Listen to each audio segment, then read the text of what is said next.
Now, when I first read the topic of this message and I thought it was got to be about obedience, I was wrestling with God. I was like, what do you want me to share with that?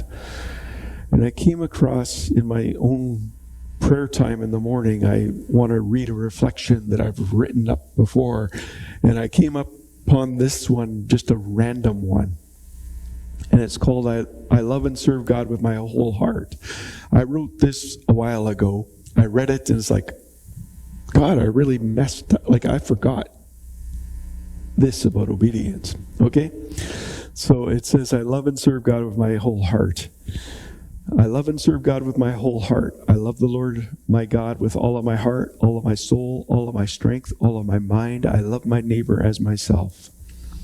I decide to love and serve God. I choose to be patient and kind. I'm not jealous or boastful or proud or rude. I don't demand my own way. I'm not irritable. I keep no record of being wrong. I do not rejoice about injustice, but rejoice whenever the truth wins out. I never give up. I never lose faith. I'm always hopeful, and I endure through every circumstance. See, God is working in me. I'm not saying I'm there yet, but that's where I'm going. I love him with all my actions. I obey Jesus and keep all of his commandments. I remain in his love. His perfect love casts out all fear.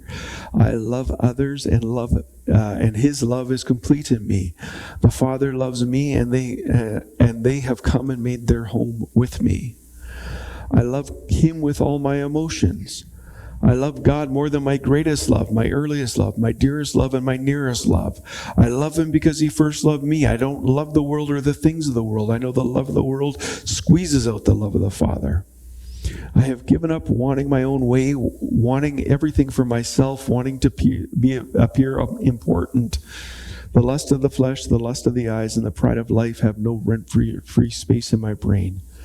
I have chosen and I show that I know and I love and I serve God with all my heart. And the reflection question was, would others say, I've been loving and serving God lately?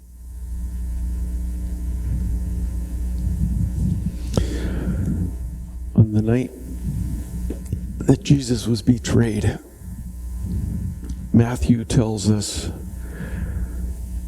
that Jesus told his disciples that one of them would betray him.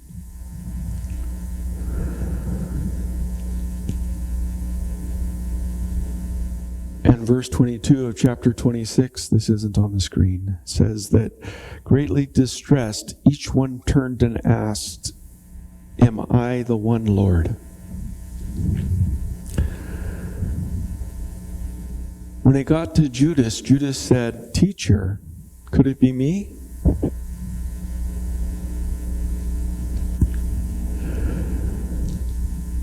All of them have been with Jesus.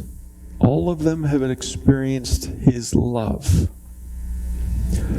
All but one called Jesus their Lord. And the one who didn't thought he was a great teacher, but didn't make a difference in his life. We can talk about love until the world hears us and believes us, even though they don't, because they don't see us love. I guess it all comes back to this when we talk about obedience. Is Jesus Lord of all? Is he Lord of my time in the day-to-day of my everyday? Can he have that moment between moments, those time between times when I just want to connect with him and be aware of his presence?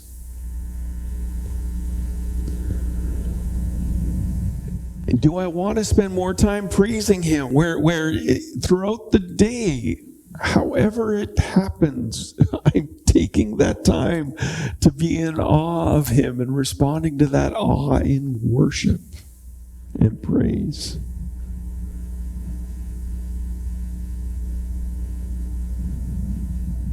Do I look at the past of my day? At the end of the day, do I look at my day? Do I think about the next day and say, God, how can you be Lord of my day better?